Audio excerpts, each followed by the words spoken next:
கன்னி ராசி அடுத்த 60 நாட்கள் அவங்களுக்கு நடக்கிற சில ரகசியத்தை நம்ம பார்க்க போறோம். குறிப்பா இந்த கன்னிக்கு சில நாட்களாவே எடுத்த காரியங்கள் எதுவுமே நிம்மதியா இருந்திருக்காது. ஓடிக்கிட்டே இருப்பாங்க. சம்பந்தம் இல்லாம ஓடிக்கிட்டே இருப்பாங்க. இருந்தாலும் இந்த ஏப்ரல் மே இந்த 60 நாட்கள் கன்னிக்கு சில விஷயங்கள் சாதகமா நடக்கும். ஏன்னா இவங்களுடைய ஜாதகத்தை குரு பலன் பெறாரு. குரு பலன் பிறப்பும்போது இந்த திருமண வாழ்க்கையில சங்கட்டங்கள் சந்திச்சுட்டு இருப்பாங்க கன்னிராசிக்காரங்க. மனைவி கணவன் பேச்சை கேட்க மாட்டான், கணவன் மனைவி பேச்சை கேட்க கருத்து வேறுபாடுகளுக்கு ஒரு சில பேர் டைவர்ஸ் அப்ளை ஆயிருக்கும் கன்னிராசிக்காரங்களுக்கு. அது போக தொழில அவங்களோட மேலதிகாரிகள் ஒரு விதமான ப்ரெஷர் மன அழுத்தங்கள் கொடுத்துட்டே இருப்பாங்க. குடும்பத்துக்கு நிம்மதி இருக்காது. இவங்க தனிமையா இருந்தாலும் இவங்களுடைய மனசு இவங்களை ஓட வச்சுட்டே இருக்கும். ஒரு சில கன்னிராசி பெண்கள் சொல்ல முடியாத சில சோகங்கள் உள்ள இருக்கும். அதையும் சுமந்துட்டு நகர்ந்துகிட்டே இருப்பாங்க.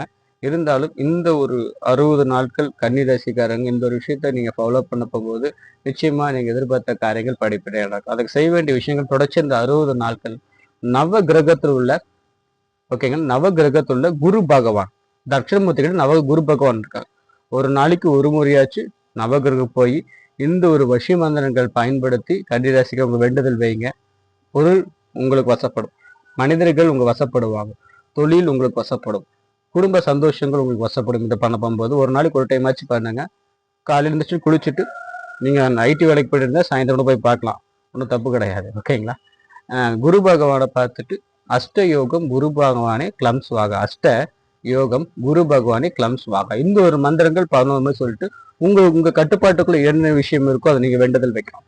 உதாரணத்துக்கு எனக்கு இவ்வளோ பணம் எனக்கு இந்த லைஃப்ல வரணும், ப்ரயர்ஸ் வைங்க. குரு பகவான் எனக்கு இவ்வளோ பணம் எனக்கு வரணும், எனக்கு அதுக்கு ஒரு விஷயத்தன்மை கொடுங்க. உறவுகள் நபர்கள் பேர் சொல்லி இவங்க கட்டுப்பாடு இருக்கணும். தொழில் எவ்வளவு வருமானம் வரணும், அது வேண்டுதல் வைங்க. அது போக உங்களுக்கு என்னென்ன விஷயங்கள் பொருள் விஷயம் சம்மந்தப்பட்ட உங்களுக்கு என்னென்ன விஷயங்கள் வேணுமோ அந்த பொருள் பேர் சொல்லி இதில் கட்டுப்பாடுல குறிச்சு வேண்டிக்கங்க. கண்டிப்பா இதை நீங்க தொடர்ச்சியா 60 நாட்கள் ஃபாலோ பண்ண போகும்போது ஃபர்ஸ்ட் இருந்ததை விட இந்த 16 டேஸ் 60 நாட்கள் ரொம்ப சூப்பராக இருக்கும். கன்னிராசிக்கு ஃபாலோ பண்ணி பாருங்க. அதே மாதிரி கன்னிராசிக்கு தற்போது பிரச்சனையிலிருந்து நீங்க விடுபட்டு கன்னிராசிக்காரங்க தற்போது பிரச்சனை வெளியே வரணும், தவிர்க்க முடியாத சூழ்நிலை இருக்கீங்கன்னா கன்னிராசிக்கு சாதகமா நடக்கும். கன்னிராசியோடைய வசியமை இங்க இருக்கு. வேணும்னு விருப்பம் உள்ளவங்க இந்த வாட்ஸ்அப்பை கனெக்ட் பண்ணி வாங்கிக்கலாம். இது பயன்படுத்துறது மூலியமா நீங்க தற்போது இருக்கிற பிரச்சனை ரிலீஃப் ஆகி உங்களுக்கு ஒரு இஷ்ட தெய்வம், அதாவது எக்ஸ்சேஞ்ச் சொல்லுவாங்க, அவங்க உங்களுக்கு கைட் பண்ணி வழி நடத்துவாங்க. மேலும் கன்னிராசிக்கு என்ன எடுக்கணுமா கீழே கமெண்ட்ஸை தெரிவிங்க. வீடியோ மேக் பண்ணி போறேன். தேங்க்யூ.